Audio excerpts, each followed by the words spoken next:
Kapatid, buksan natin ang ating mga Bibles and salamat sa Panginoon. Mayroon pa tayong enough time to study thy word. Amen? Alright, that's 10 minutes before 11 o'clock. So, magtatapos tayo ng 11:40 and then tayo po ay magkaroon ng lunch break. Then tuloy-tuloy po tayo. Okay, open your Bible in the book of Mark. Hindi Denmark, Mark. Hindi rin J. Mark, kundi Mark. Mark chapter 14, verse 3 hanggang sa verse 9 lang. Ay start na natin sa verse 1 hanggang sa verse 9. Right? Dito po, maalala po ninyo, dito po pinagplanuhan ng Panginoon kung paano po siya i-assassinate. Alright, sa pangunguna po ni Judas, alright. Sige po, tayo po basahin po natin, verse 1 to 9. Salit-salitan po tayo sa akin ng verse 1, sa inyong verse 2, sabay tayo sa verse 9. After 2 days was the feast of the Passover and of unleavened bread. And the chief priests and the scribes sought how they might take him by craft and put him to death.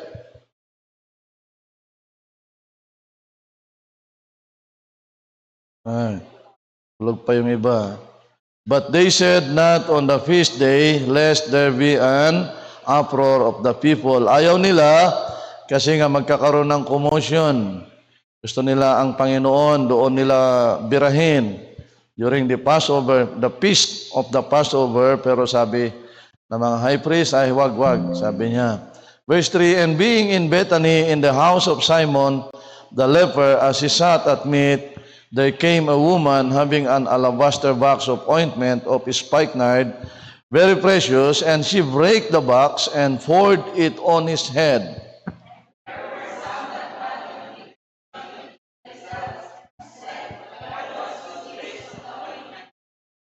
For it might have been sold for more than 300 pence, and have been given to the poor, and they murmured against her.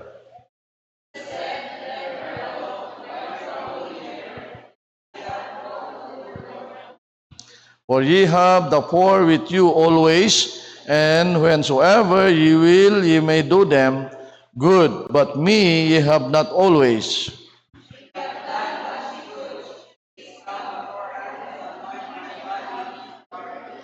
Verily I say unto you, wheresoever this gospel shall be preached throughout the whole world, this also that she hath done shall be spoken of for a memorial of her.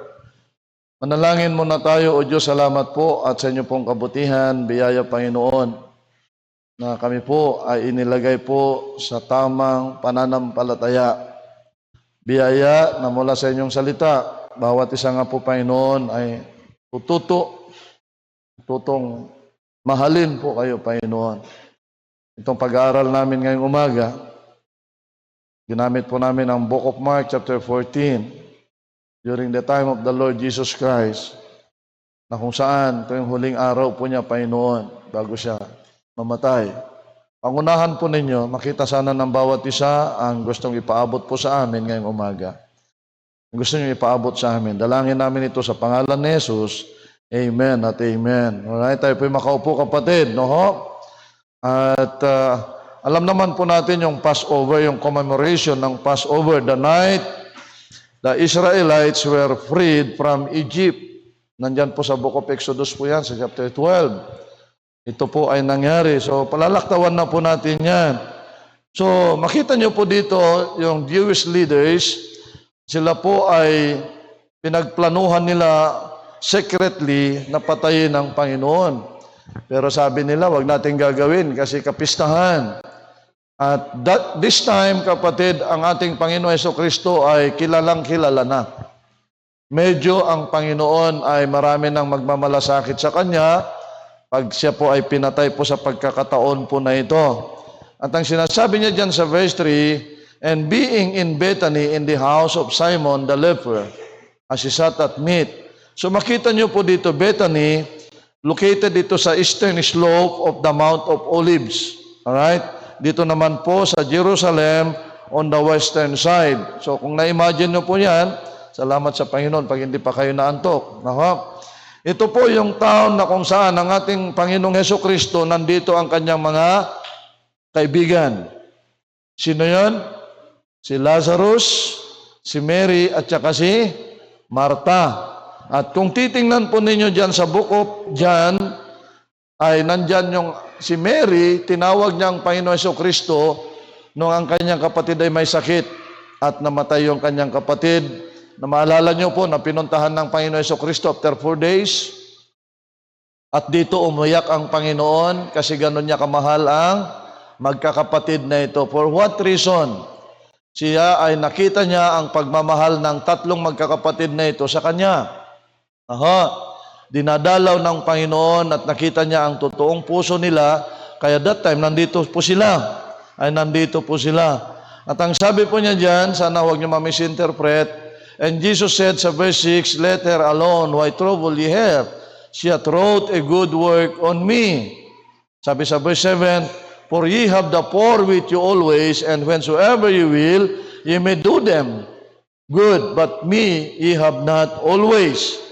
Ang Panginoon Hesukristo ay hindi niya sinasabi dito na kakalimutan natin ang mga mahihirap. Right? Pero dito po pinapakita ng Panginoon na yung ginagawa po ni Mary sa kanya ay pagpapakita ng act of unselfishness and act of worship sa Panginoon. Na hindi po siya makasarili. Hindi po siya makasarili na nakita sa kanya yung totoong pagmamahal, na yung alabaster box, nandoon, pumunta si Mary, at nung araw, walang upuan, nakasalampak sila sa sahig. At dito po, binasag po niya yung alabaster box, at ayon po sa pag-aaral, kung iipunin mo yung kikitain mo sa buong taon, mabibili mo itong alabaster box na ito, ointment, mamahalin.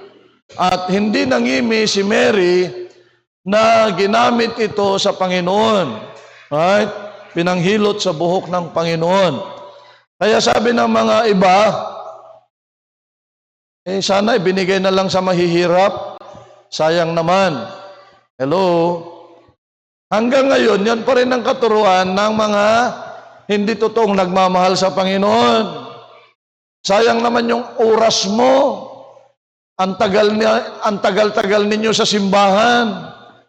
Sapay, nagalakala ko matigusipungan kung unok. Kadapay sindam. Di ba?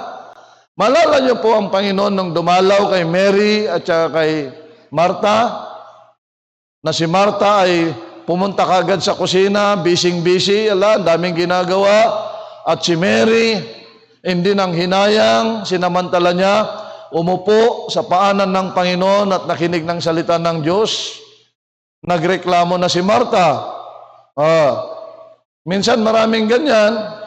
Maraming mga nanay na nagrereklamo kasi mga anak nila ay maraming ginagawa sa gawain ng Panginoon. Kaya nga maraming young people ang nawala dito kasi kinuha ng mga nanay. Pinagbawalan ng mga nanay. May mga full-time dito, ang mga nanay, ang kontrabida. Due respect sa mga nanay, Pero ganon, ang tingin. Kaya nga dito, ang sabi ng Panginoon kay Marta, nagreklamo, Panginoon, pagsabihan mo naman yung kapatid ko. Wala nang ginawa kundi makinig ng salita ng Diyos, salita mo. Busy ako dito. Sabi ng Panginoon, Marta, Marta, maging mahinahon ka. Maganda yung may ginagawa ka, pero wala nang mas maganda sa makinig ng salita ng Diyos. Hello? Kaya nga po ang linggo ay para sa Panginoon. Kayong mga hindi umaattend ng hapon, linggo pa rin ang hapon. Yung mga hindi umaattend ng umaga dahilan sa trabaho nila, nakakahiya sa Panginoon. Umaasa pa rin sila sa Panginoon tuwing humihinga, tuwing gigising sa umaga, tuwing may kakailanganin, Diyos pa rin. Kaya nga kapatid, dito sinansala ng Panginoon. Ano bang pinoproblema mo, Marta? Alright? Yung pakikinig, kapatid, ito po'y kapamaraanan ng Diyos para pagpalain ka. Kasi kung nakapakinig ka, nagkaroon ka ng pananampalataya sa Diyos, ibe-bless ka ng Panginoon. Kaya nga kapatid, patuloy na naghihirap at patuloy na magulo ang buhay, patuloy na hindi nare-resolve ang problema kasi walang pananampalataya sa Diyos. Kanino nananampalataya? Sa sarili nilang kaisipan at sa sarili nilang pera, sa sarili nilang kalakasan. Hindi po nanampalataya sa Diyos. Kaya nga po kapatid, ang dyablo, pinapainan po tayo lagi para hindi tayo makapakinig. Kaya nga sabi ko, walang masamang magtrabaho kasi trabaho natin lang magtrabaho, trabaho natin buhayin ang pamilya natin, pero wag mo kapatid kukunin ang para sa Panginoon. Hindi lamang pera para sa Panginoon dahil sabi niya magnanakaw ka, kundi yung oras na para sa Kanya, yung araw na para sa Kanya ay wag mong kukunin kasi may kalalagyan ka. Yung mga nagmamalaki, miyembro dito, wala nang linggo sa kanila, hindi mo na sila makita sa simbahan. Paano mo pa makikita ng Miyerkules? Linggo nga, wala Chris, nung araw maliksi-liksi pa ako Go! Sus Maria, patayin na sana ako. Kung sniper yan. Wala nang mga ganon. Nakita niyo naman si nanay nagsumikap kasi alam niya, linggo ngayon. Ako natutuwa sa ganyang kalagayan. Mamaya ihahatid niyo sa naka-aircon ng sasakyan. Naglakad yan. Mabilis pang lumakad si nanay. Kaya nga po kapatid, sana makita po natin, dito po sa binabasa natin kapatid, kung gaano kamahal ni Mary ang ating Panginoon. Na dito maraming sabi-sabi, maraming alingas-ngas. Na pag ikaw kapatid, nagpatuloy ka sa Panginoon, nagbigay ka ng oras mo sa Panginoon, sumama ka ng Sabado sa soul winning, pumunta ka ng simbahan ng linggo, sasabihin ng mga yayabang ninyong kamag-anak, lagi ka na lang sa simbahan. Binubuhay ka ba ni pastor mo? I'm sorry. Diyos ang bumubuhay sa atin, pati sa kanila. Mabuti nga mapagpasensya ang Panginoon, di pa sila kinukuha buhay nila. Sana kunin na sila ni Lord. Dahilan sa kayabangan nila. Alam niyo po kapatid, totoo yan. Pag medyo nagbigay ka sa Panginoon, mabuti pa. Nangangailangan ka rin pala, binibigay mo sa simbahan niyo. Hindi po sa simbahan ninyo ibinibigay, kundi sa Panginoon. Amen? Kaya nga po kapatid, dito makita mo po, si Mary, nakita niya ang kapangyarihan ng Diyos. Hindi mo rin siya masisi kasi yung kanyang kapatid, nakita niya kung paano binuhay ng Diyos. Si Lazarus physically. Hindi niyo ba nakita kapatid kung paano tayo binigyan ng panibagong buhay ng Panginoon? Buhay na walang hanggan sa langit? Na isang araw, hindi ka na mapupunta ng impyerno bagkos biyaya ng Panginoon na mayroon na tayong langit. Kaya ngayong umaga kapatid, sana makita po natin ang pag-usapan natin, why? Why? Sa Bisaya, apay. Apay. Why? Financial giving is very important for a Christian. Bakit po yung pagbibigay nating pinansyal ay importante sa ating mga mananampalataya? I am not talking about the unbelievers. Dahil hindi nila ito maunawaan. Ang nakakaunawa talaga ng financial giving ay yung mga anak ng Diyos. Na sana po ay naunawaan po natin kung totoong ligtas po tayo, alam ko po nauunawaan po natin ito. Actually, financial blessings are indeed shows showers from above. Ito po ay ibinigay ng Diyos. It's a showers of blessing. Na kung tayo po kapatid ay nakahawak ng pera, I'm very thankful to God. Bakit? Patuloy na nagbibigay ng blessing galing po sa langit. Actually, yan ay galing sa langit, hindi galing sa akin noon pa man. Sinabi ko po sa wife ko, sinabi ko po sa church, sinabi ko sa sarili ko, whatever na dadating sa akin, na biyaya ng Diyos, saan man galing, may nag-aabot, mayroon nagbibigay. Sabi ko, showers of blessing. Hindi ko sinabi, magandang lalaki kasi ako. Magaling kasi ako. Pinaghirapan ko kasi yan. Alam nyo yung mga nagpe-pension ngayon, ang reason nila, abay ako naghirap nito. Nagsumikap ako. Oh, yung mga nagsiman, nagbarko ako ng matagal na panahon. Meron akong kilala na ganyan, nagkapitan na seaman. Member po ng Port Bonifacio, kasamaan namin dati. Ngayon nasa Mindoro na. Nag-retire as captain, kapitan ng barko. That time, nung nandun pa po kami, sumusweldo siya, more or less, 500,000 a month. Kapitan malaking barko. Graduate po siya ng kadete ng, Philippine, Maritime Academy natin, PMMA. At may nakapasok, na isang nagbabarko rin, hindi siya official that time. Ito ay faithful, nagbibigay sa Panginoon. Nasa barko siya. Pag bumababa or nasa barko, pinapadala sa asawa yung kanyang tithes. Tinanong niya yung kapitan, Sir, magpapadala po ako. Magka-churchmate sila Kakwentuhan niya sa barko, magpapadala ako, Sir. Gusto niyong isabay, Sir, magpapadala ako ng tithes. Siyempre, sabay silang sumusweldo. Alam niyo, sabi po nitong kapitan, tithes! Sabi niya, oh, yan ang listahan, no? Yan. Ano pang ibibigay ko na tithes dyan? Oh. 2 pamilya sinusuportahan niya. May anak siya parehas. Pag hindi siya nagsuporta, idarom siya. Eh, mga mayayaman, kapatid, hindi sila nahiya. Kahit alam ng tao, 2-3 asawa nila, pambihira, mayayabang pa. Totoo yan!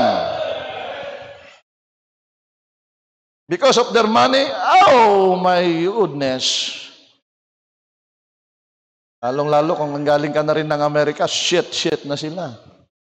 Sa Panginoon, bullshit ka. You know, kapatid, alam niyo, sabi niya, yan, pinadala ko. Cebu yung isa, kasama namin sa simbahan. Yan ang gamot ko. Yan ang binabayaran ko. Yung kanyang kalahating milyon, walang naiwan. Eh, yung hindi opisyal nakakapagbigay sa Panginoon, binebless siya. Alam nyo ngayon yun? Malalaman nyo yan. Hindi opisyal na sumakay, patuloy na nag-aral. Ngayon, I think first mate. Engineer sa barko, opisyal na. Namumuhay po sila mag-asawa, naglilingkod sa Diyos. Nakagraduate na sa Bible College. Nag-aral na sa barko. Preacher na sa barko. Ngayon, supporter ng simbahan. Gumaganda ang karir, ang pamilya masaya. Iniingatan sila ng Diyos. Kilala niyo ito, bayaw ni Pastor Louie. Pinsan ni na Brother Jao. Naging faithful sa giving. Kaya nga sabi ko nga, yung mga nasa abroad, pag hindi sila nakakilala at hindi sila nakapakinig ng maayos na salita ng Diyos, magdadamot sila, hindi sila pagpapalain. Yes, you have that money, you have that amount, pero saan napupunta? Malaman-laman mo magising ka isang umaga, puro problema. Sino nagbigay ng kaluwanan, pag-iingat? Ngayon, nakikita ko yung post nila, nanonood sila sa atin, mag-asawa. Bakit? Mga friends natin sila. Kaya nga po kapatid, lahat po yan kapatid ay showers of blessing from God.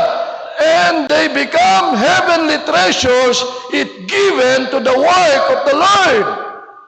Naging treasures mo in heaven, that is now your savings in heaven. Treasures in heaven, kayamanan mo sa langit yan kapatid, kung yan ay ibibigay mo para sa gawain ng Panginoon. Pero nakakalungkot, yung mga taong ganito, nakakapagbigay sila pang inom ng kung kani-kanino, pero hindi sila makapagbigay sa Panginoon. You know why? Para sikat-sikat sila, napapabalita sila, ikaw nagbibigay ka sa Panginoon, sino nakakabalita? Wala.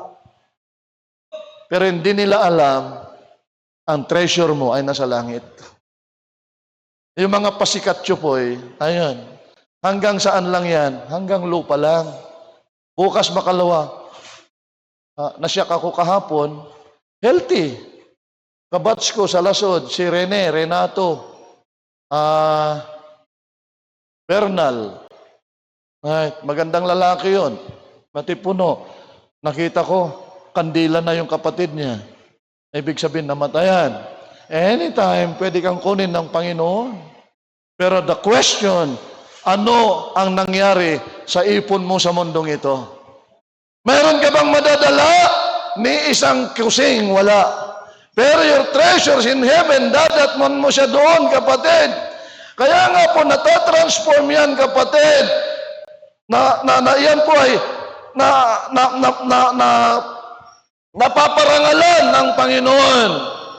Nag-glorify ang Diyos. Kung yung treasure na yan, ipinagamit mo sa gawain ng Panginoon, meron ka ng saving sa langit, at iyan ay nag-glorify ang Diyos sa buhay mo. Hindi nag-glorify ang Diyos kung gaano tayo karaming pera sa mundong ito, kung anong mayroon tayo sa ibabaw na ito. Nag-glorify ang Diyos kung anong mayroon ka na savings mo sa langit. Maalala niyo po yung isang balo, nagbigay 2 mites, 2 coins. Yung mga mayayaman, ang daming ibinigay, sabi ng Panginoon, yan ang pinakamayaman, yung balo na yan. Bakit? Lahat ibinigay na. Bakit? Gusto niyang i-invest sa Panginoon. May pananampalataya siya. Bakit hindi na lang niya ibinili ng kahit anong pagkain niya? Dahil nananampalataya siya na ang Panginoon bubuhayin siya. That is also our faith promise offering. Na minsan ganun tayo mag-isip, magaling pa tayo sa Panginoon. Pero bunga ng pananampalataya ng babaeng ito, maalala niyo po yung balo, pinuntahan ni Prophet Jeremiah? Hindi ako magkamali. Yung mag-ina, Elijah. Sabi ng aking Panginoon, pakainin niyo muna ako. Sabi niya, ito na nga lang, kakarampot na lang na harina at saka mantika. Nangunguha kami ng panggatong. Pag nailuto namin ito, wala na kaming kakainin, mamamatay na kami. Drought po yun, tagtuyot. Sabi ni propeta, sabi niya, sabi ng aking Diyos, pakainin niyo muna ako. Dahil inutusan siya ng Panginoon, pumunta ka doon, may mag-ina doon, balo. Doon ka kakain. Sumunod lang siya. Inilutuan siya, pinakain. Mula noon, sa ilang taon na nagkaroon ng drought, wala nang ulan, yung kanilang lalagyan ng mantika, lalagyan ng flour, hindi na ubusan. Why? Those impossible things, posible lahat yan sa Panginoon. Na sometimes, pag wala kang pananampalataya, ang laging posible sa iyo kung ano yung mayroon ka at mga kakayanan mo, kapatid. Kaya nga po ngayong umaga, sana makita po natin, ay makita po natin, ma-appreciate po natin ang ating Panginoon kung paano po, kapatid, na i-stretch out natin yung atin pong capabilities when it comes to financial, paano nagkakasya. Hindi kinulang. Sabi ko nga last year, even the time of COVID, hindi tayo kinulang. Ang Panginoon nagpo-provide. 2025, may kabigatan or whatever, ang Panginoon nag-provide. Hindi kinulang, kapatid, ang pangangailangan po natin. Nakadepende yan, kapatid, kung paano tayo binigyan ng wisdom ng Panginoon. Kaya i-stretch out natin kung ano ang biyaya ng Diyos. It's a wisdom. Katalinuhan, the power ng Panginoon sa buhay po natin. Ang sabi po sa Luke chapter 6 verse 38, give and it shall be given unto you, good measure, pressed down and shaken together and running over, shall men give into your bosom, for with the same measure that ye meet withal, it shall be measured to you again. Ang Panginoon, hindi ka dadayain. Magbigay ka, bibigyan ka ng Panginoon. Siksik na liglig pa. Kaya nga, kapatid, sana makita po natin. Sabi po ni Paul sa mga taga-Efeso, now unto him that is able to do exceeding abundantly above all that we ask or think, according to the power that worketh in us. The power of the Lord, of our God. Kaya nga po, kapatid, sana makita po natin, na yung atin pong pagbibigay, hindi nakapanghinayang.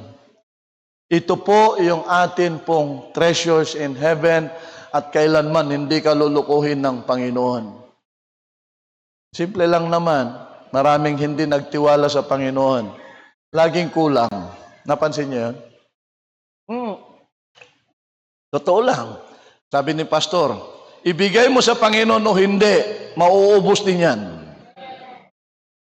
Pero maganda pag binigay mo sa Panginoon, mayroon kang pangako ng Diyos na ibabalik niya eksakto ano ang ibinigay mo sa Kanya. Kaya nga po dito, mula dito, kapatid, mayroon tayong makikita. Alright?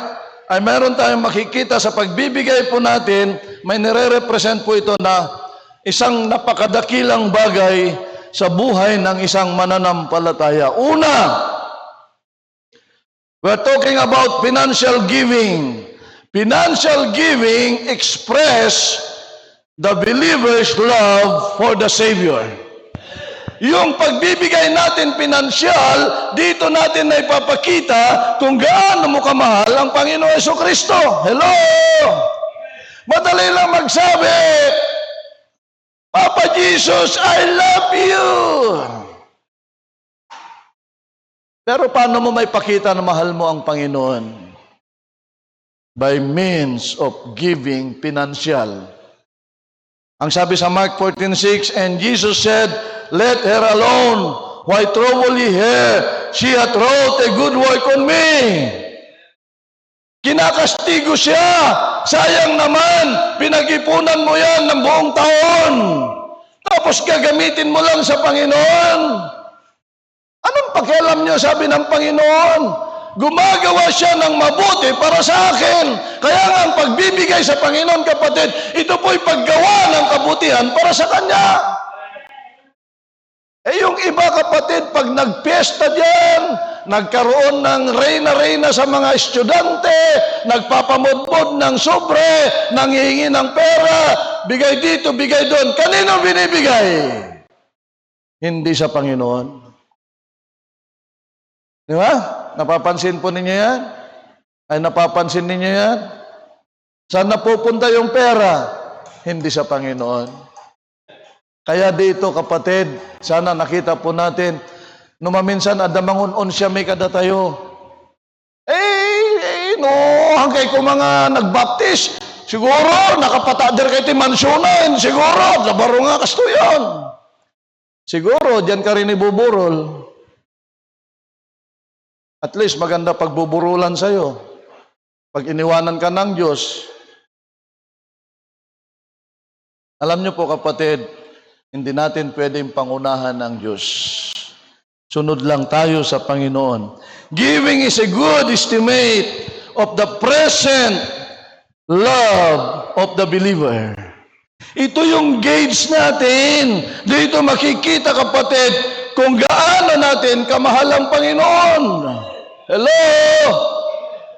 Nakadepende natin kung paano tayo magbigay sa Kanya. Dito nasusukat kapatid kung gaano natin kamahal. Kaya nga si Mary, hindi siya nagdalawang isip. Gagamitin po niya yung ointment, alabaster box, na sa pag-aaral ay iipunin mo yung sweldo mo for 12 months para makabili ka ng ganon. Tapos ginamit lang sa Panginoon. Sana ginamit na lang sa mga mahihirap, sabi ng Panginoon. Anong pakialam nyo? Eh, ganon ako kamahal. Bakit minahal siya ni Maria? Laging nakikinig ng salita ng Diyos. Pumunta ang Panginoon sa bahay nila. Yung kapatid niya na si Martha, ang daming ginagawa na hindi naman related sa gawain ng Panginoon. Pero siya, ginusto niyang nakinig. Kaya na-develop ang puso niya, nagkaroon ng pananampalataya, siyang lumapit sa Panginoon. Panginoon, yung kapatid ko may sakit, kailangan ka. Sabi ng Panginoon, busy pa ako dito ngayon, nag-social winning ako. Hello? Kaya pag nag-social winning kayo, nag-area kayo, kahit sinong tumawag, huwag kayo basta-basta maniniwala. Bakit? Pag naglingkod ka sa Panginoon, gigipitin ka ni Satanas. Sasabihin ng teacher mo, oh, marami kang piti-piti pizza, huwag kang mag-area-area ha. Oh, marami kang assignment ha, huwag kang mag-soul winning ha. Maniwala po kayo. Pag sinaniban ng dyablo mga yan. Oh, sabi ng Panginoon, hindi ako pwedeng umalis. Nasa gawain ako ng Panginoon. Ito yung utos ng Ama. Sige, umuwi na kayo. Sabi niya, umuwi na kayo. Buhay ang kapatid mo. Umuwi sila. Lakad. Pagdating nila doon, namatay si Lazarus. Sumunod ang Panginoon, pumunta doon. Alam niyang patay na si Lazarus. Diyos siya eh. Pumunta pa rin. Tapos niyang gawain niya, pumunta doon, binisit niya. Kaya pagbibisit, kapatid, normal sa Kristiyano. Ay kung hindi ka man lang makalabas ng bahay mo, hindi ka man lang makapag-visit, hindi ka man lang makapag-follow up, kapatid, doubtful ang pagka-Kristiyano natin. Pumunta ang Panginoon. Anong sabi po niya? Nasaan siya? Panginoon, sinalubong siya ni Mary, patay na ang aking kapatid. Sana kung dumating ka, Panginoon, hindi namatay yung kapatid ko. Normal, kaisipan ng tao. Medyo may paninisi sa Panginoon. Napansin ba siya? Nandun. Sige, buksan ninyo. Iyak ang Panginoon. Naiyak. Alam niyo kung bakit? Nalulungkot ang mga mahal niya. Nalulungkot ang kanyang mga disciples po niya. Sabi niya, Lazarus, bumangon ka na dyan. Bumangon si Lazarus. May imposible ba sa Diyos? Eh kapatid, kung yung isasaing mo nga lang, yung gagastusin mo, hindi kayang i-provide ng Diyos, yung patay nga, binubuhay. Na minsan hindi tayo makapagbigay ng ating tithes or hindi tayo makapag-commit ng faith promise offering kasi baka wala na akong ganito, wala nang gano'n. Iyon, patay na, binuhay pa ng Diyos. I don't know. Yung hindi nakikita po kapatid sa personal natin, kung gaano mo kamahal ang Diyos, nakikita yan sa pagbibigay natin sa Diyos. Maraming umaasta-asta. Yung iba wala na eh. Mga yan. Ako nagbigay niyan. Pero tingnan mo yung giving niya. Wala pala siyang tithes. Nakikita ang totoong pagkakristyano based sa pagbibigay natin ng atin pong kaloob ng Diyos. Kaya sabi ko, kung ikaw ay mahal ng Diyos, hindi ka paalisin ng Diyos. Bakit? Nakikita po, kapatid, within the giving ng isang believer, diyan nakikita ang kanyang totoong puso, kapatid. Kaya dito nasusukat kung gaano natin kamahal po ang ating Panginoon. Kaya kapatid, sana po makita natin yung status ng ating pagbibigay. Diyan nakikita kung gaano natin pinaparangalan ang atin pong Diyos. Diyan nasusukat. At diyan din, kapatid, makikita sana natin, makita sana natin na hindi kailanman nawala or hindi nasira yung ibinibigay po natin sa ating tagapagligtas. Kaya, yung pagpapagamit natin ng anumang mayroon tayo sa gawain ng Panginoon, diyan natutuwa, diyan masaya ang Panginoon, at diyan nag-glorify ang atin pong Diyos. Number 2 na makita natin, financial giving, it will demonstrate the believer's dedication for our Savior. Dedicated ka ba talaga sa Panginoon? Loyal ka ba talaga sa Panginoon? Committed ka ba talaga sa Panginoon? Faithful ka ba talaga sa Panginoon? Kapatid, diyan na i-demonstrate natin yung atin pong pagbibigay pinansyal. Gaano ko kamahal ang Diyos? Kung mahal mo ang Diyos, mahal mo ang gawain ng Panginoon. Kung mahal mo ang Diyos, mahal mo ang katawan ng Panginoon. Alin ang katawan ng Panginoon? That is the church. Kanino tayo nagbibigay sa church? Para magpatuloy ang gawain ng Diyos, masatisfy ang Diyos, mag-glorify ang Diyos, kasi ang layunin ng Diyos, ang buong mundo ay makikilala po siya. Paano ngayon makikilala ang Panginoon kung walang nagbibigay sa church, walang nagbibigay financially, paano aabot ang salita ng Diyos sa kaduluduluhan ng mundong ito?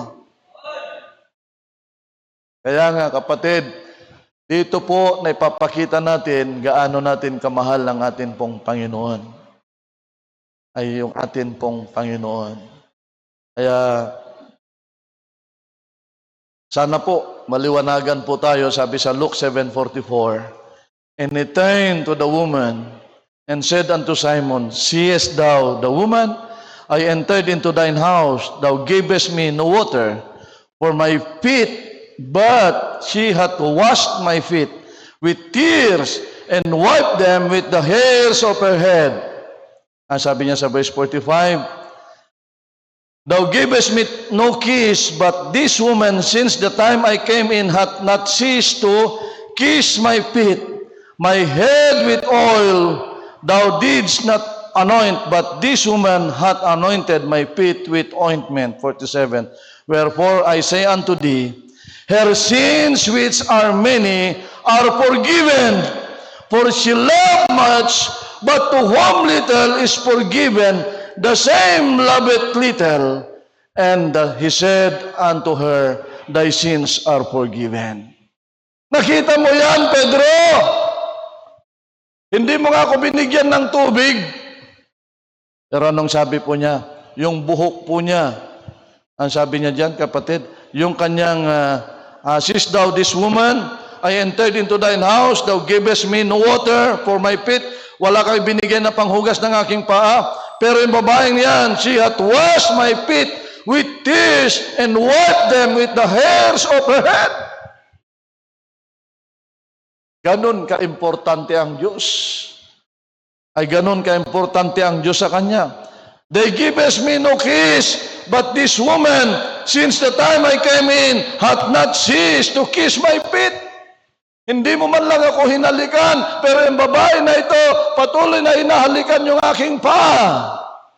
Ganon magmahal ang babaeng ito. Sabi niya, my head with oil thou didst not anoint, Wow.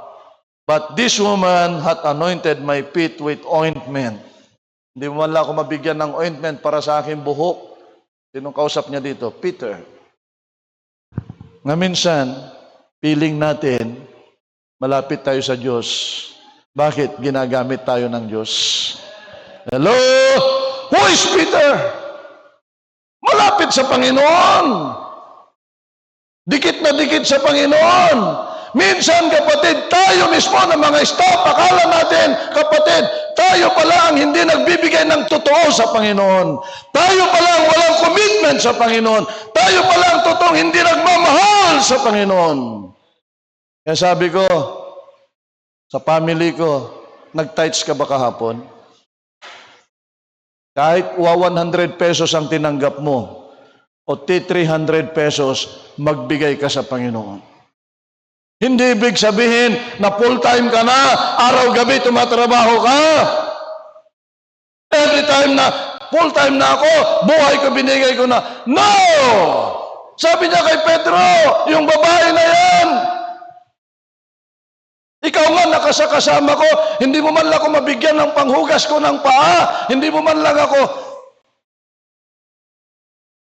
nabigyan ng kiss, pero yung babaeng yan, hindi tumitigil, hinahalikan yung aking paa.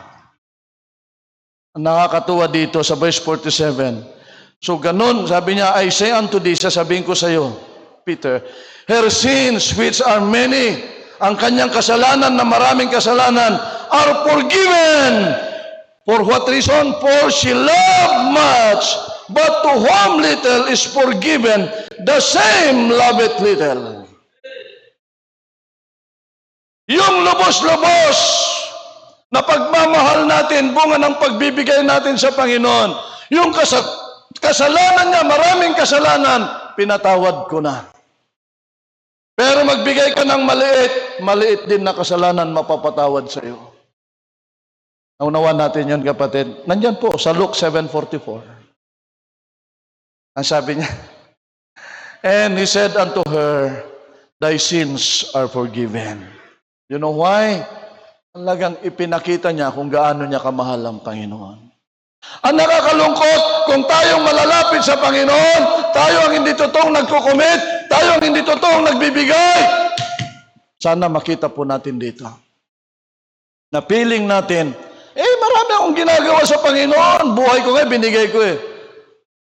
We're not talking about serving Him, but we are talking about giving our treasures, giving our finances to Him. Sana maliwanag po yan, kapatid. And one is, financial giving speaks of the believer's leading priority for the Savior. Yung ating pagbibigay pinansyal, dito nakikita. Speaks, ibig sabihin, dito po napapakinggan ng Panginoon yung ating totoong prioridad natin kung siya talaga or sino. Dito nakikita ng Diyos kung siya ang prioridad po natin. Ang sabi po dito ng Mark 14:7, for ye have the poor with you always, and whensoever you will, ye may do them good, but me ye have not always. Dito po nakikita, anong prioridad ng mga tao na ito? Ang iniisip nila, yung ibang tao, nandito ako, tagapagligtas, minsan nyo lang ako makasama. Ako ang pinanggalingan ng pagpapala nyo, ako ang nagligtas, ako ang naglikha sa inyo. Tapos ngayon, gagawan ako ng isang bagay, na mamahalin na bagay, na ginagamit ngayon sa akin. Tumigil kayo. Sabi ng Panginoon, sometimes ganun tayo, kapatid. Hindi natin nakita na bigyan ng ganong kahalaga ang Panginoon. Bakit? Iniisip natin, minsan sarili natin, kapamilya natin, ka-asosasyon natin, kabarangay natin, or what? Pero sabi ng Panginoon, for ye have the poor with you always, and whensoever you will, ye may do them good. But me ye have not always. Yung atin pong mananampalataya, yung atin pong listahan ng ating budget, diyan nangungusap kung sino talaga ang prioridad natin. Hello? Ano ang priority list natin? Binibigyan ba natin ng priority list ang Panginoon? Ang listahan ba natin when it comes to budgeting, prioridad ba ang Panginoon? Hello? Kaya nga, ang ibang simbahan, ang staff, mayroon silang sobre ibinibigay every Saturday night. Para sa bahay pa lang, kakargahan na nila. Or kumukuha na po sila ng sobre para sigurado na ang listahan po nila ay priority ang Panginoon. Hello? Tayong mga mananampalataya, yung ating budget list, listahan ng budget natin, diyan nangungusap kung sino ang prioridad po natin. Kaya salamat na lang sa Panginoon. Minsan, nasabihan ako ni Sister Joy. Sabi niya, Dad, anong ulam natin? Dami pa dyan. Tumalbos na lang tayo dyan. Sabi niya, ilaga mo na lang yung bakal at isahog mo yung semento. Salamat sa Panginoon. Hindi ko prioridad na ilista kung anong aking kakainin. Pero sabi ko nga, by Monday, sabi ko, meron ng prioridad na gagawin. Hindi ako naglilista for myself and for my family. But sabi ko, ito yung uunahin ko. May naka-schedule para sa Panginoon. Yung priority list natin, nakikita ba kapatid? Yung prioridad ng Panginoon po sa atin. What is really important to us will be shown by our giving records. We have that records. Hindi ko pa pala pinaflash. Yung Santa Maria po ay meron na silang plinas sa akin. Ipa-flash ko rin po sa inyo, sa grupo natin, or individualize ko po sa inyo, yung atin pong giving and yung atin pong consumption for the whole year. I'm sorry, hindi ko pa naipadala yan. But yung giving records natin, kapatid, diyan talaga napaka-importante, right, sa atin. Diyan nakikita yung atin pong, kapatid, prioridad. Kung binibigyan natin ng priority ang ating Panginoon. Hello? Makikita po sa records natin kung nagbibigay tayo ng tithes or nagbibigay ba tayo ng love offering. Or yung iba nagbigay ng tithes, malaki na yung tithes ko. Kasi yung iba, kaunti lang. Sa akin, malaki. Siyempre, malaki ang biyaya ng Diyos sa iyo. Diyan nakikita, kapatid, kung gaano mo kamahal ang Panginoon. Actually, giving of our tithes is not giving at all. Wala ka pang ibinibigay sa yan. Nagbigay ka ng tithes mo, hindi para sa iyo yan. Yan ay para sa Panginoon. If you're going to give your love offering, your faith promise offering, that is your giving. Based on your records, diyan makikita, kapatid, kung may prioridad tayo sa Panginoon or wala. I saw the records last year. Marami sa inyo pinagpapala. Hindi nyo minahal ang Diyos. Nagbigay kayo ng tithes nyo, wala kayong love offering. If you are receiving that amount and you cannot give a love offering to God, nagpapakita na hindi mo mahal ang Diyos. Ibinigay mo lang yung tax mo sa Panginoon. Binigay mo lamang po yung para sa Panginoon, pero wala kang binigay sa Panginoon. Our priorities for spiritual matters, more than carnal things, are clearly shown by our giving records. Yeah. Yung atin pong priorities for spiritual matters, more than carnal things, makikita yan sa atin pong giving records. What are carnal things? Not spiritual. Hello? Giving to people without giving to God, that is carnality. Hello?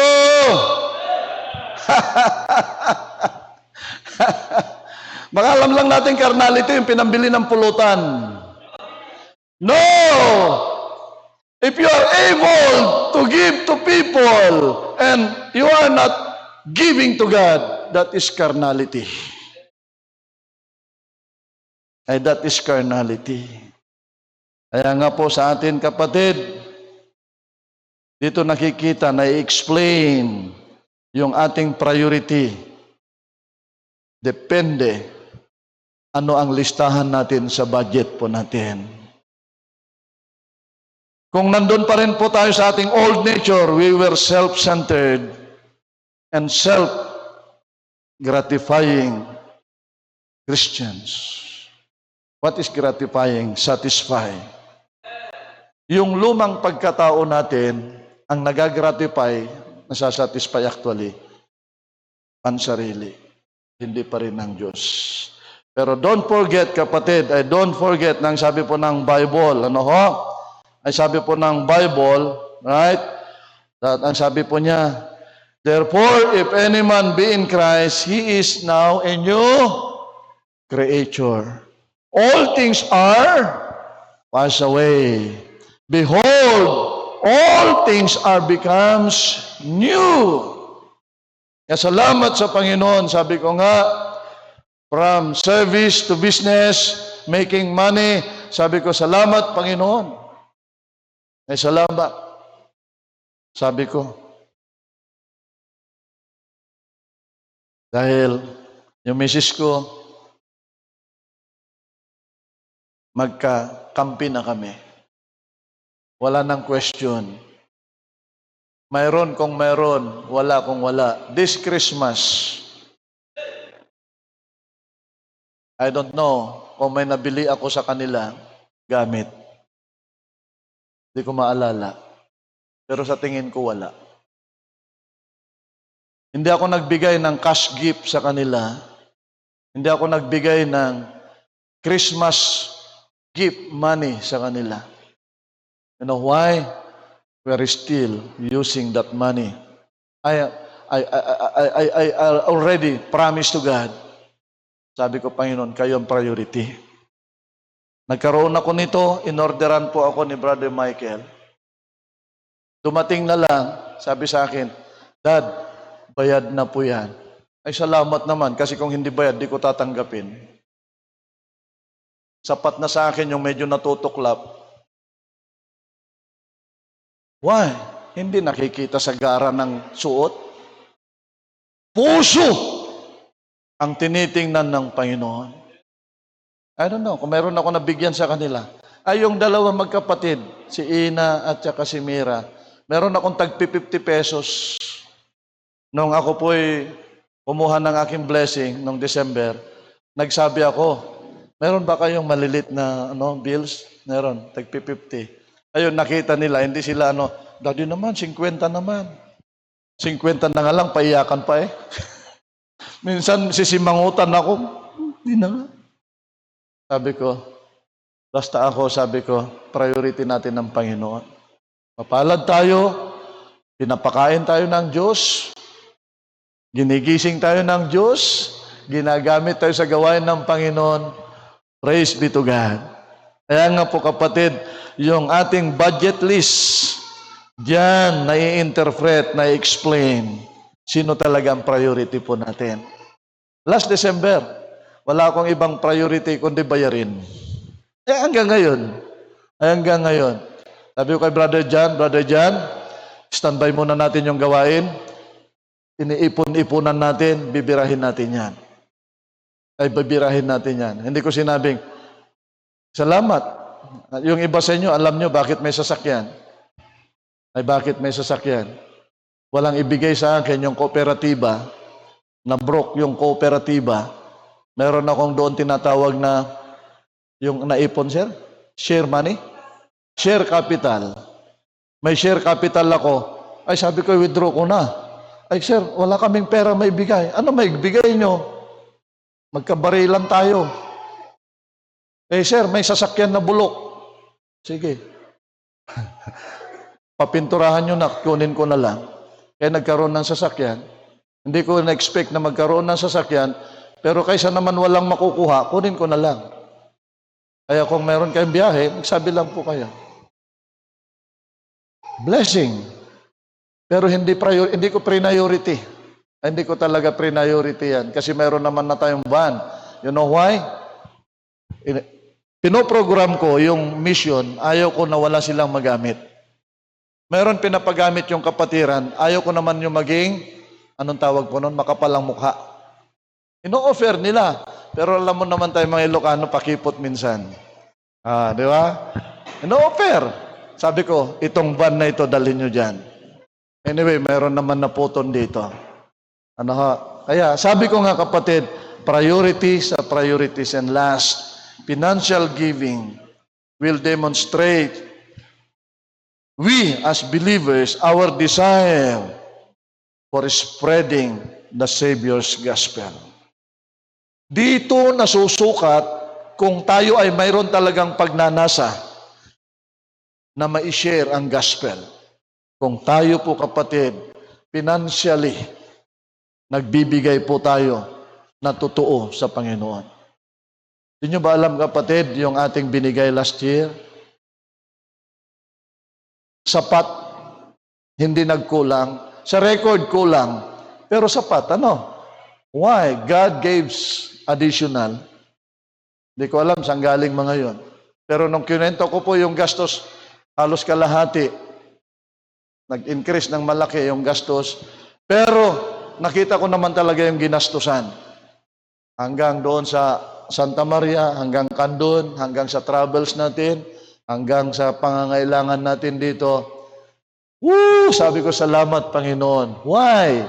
Yung ating pagbibigay, dyan nasusukat na ipapakita natin kung talagang gusto natin may spread out ang salita ng Diyos. Kaya kung ikaw nagbibigay financially, nandoon ang puso mo na makaabot ang salita ng Diyos sa buong mundo. Yan ang compliance natin sa Panginoon. Yan ang tagubilin sa atin ng Panginoon na hindi lamang po dito sa Santa Cruz mag-propagate ang kanyang salita, but we propagate the gospel of our Lord Jesus Christ when we give to the Lord's work. Pag nagbibigay po tayo sa gawain ng Panginoon, nagpo-propagate. Ano nagpo-propagate? Kaslasaba. Nagkakaroon ng subwal. Kaya nga sabi ko, sumusubwal na yung Candon. Nakasubwal na po yung Santa Maria. Nakaangat na. Actually, medyo malapit nang lumabas yung Sabunganay. Agsubwal manon dito'y Candon ko na, Panginoon, salamat. Salamat po sa church. Yan ang plano ng Diyos, mag-propagate ang kanyang gawain throughout the world. That's why we need every Christians matuto tayo about faithfulness in giving our finances to God. For 2026, tayo po'y pagpapalain po ng ating Panginoon. Kung tayo lamang kapatid, magpapagamit sa Kanya. Tayo lamang kapatid ay totoo na magbibigay tayo sa Panginoon. Hindi man tayo karamihan, pero narinig ko sa mga great pastors, nasusukat ang kadakilaan ng Diyos. Hindi lamang po the greatness of God, nasusukat yan, hindi lamang sa seating capacity, but sending capacity. Maraming simbahan, umaapaw ang may pinanggalingan pa natin. Umaapaw talaga. Yung seating capacity nila matindi. But salamat tayo sa Panginoon. Mayroon tayong capacity, ganito lang tayo karami.